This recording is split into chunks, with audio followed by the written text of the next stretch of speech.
معزز ناظرین السلام علیکم، میں ہوں Arhan. Welcome to info at Arhan.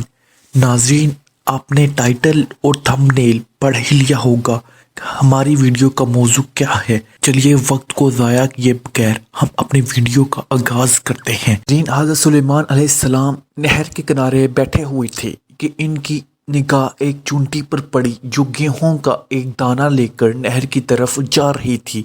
حضرت سلیمان علیہ السلام اس کو بہت غور سے دیکھنے لگے۔ جب چونٹی پانی کے قریب پہنچی تو اچانک ایک مینڈک نے اپنا سر پانی سے نکالا اور اپنا منہ کھولا تو یہ چونٹی اپنے دانے کے ساتھ اس کے منہ میں چلی گئی۔ مینڈک پانی میں داخل ہو گیا اور پانی ہی میں بہت دیر تک رہا۔ سلیمان علیہ السلام اس کو بہت غور سے دیکھتے رہے۔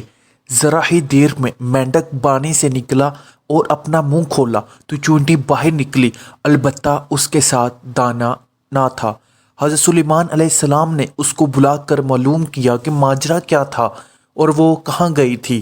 اس نے بتایا کہ اے اللہ کے نبی، آپ جو نہر کی تہہ میں ایک بڑا کھوکھلا پتھر دیکھ رہے ہیں، اس کے اندر بہت سے اندھے کیڑے مکوڑے ہیں۔ اللہ تعالیٰ نے ان کو وہاں پر پیدا کیا ہے، وہ وہاں سے روزی تلاش کرنے کے لیے نہیں نکل سکتی۔ اللہ تعالیٰ نے مجھے اس کی روزی کا وکیل بنایا ہے، میں اس کی روزی کو اٹھا کر لے جاتی ہوں اور اللہ نے اس مینڈک کو میرے لیے مسخر کیا ہے تاکہ وہ مجھے لے کر جائے۔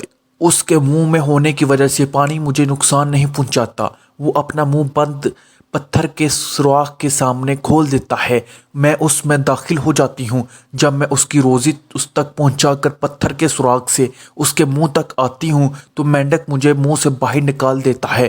حضرت سلیمان علیہ السلام نے کہا، کیا تو نے ان کیڑوں کی کسی تسبیح کو سنا؟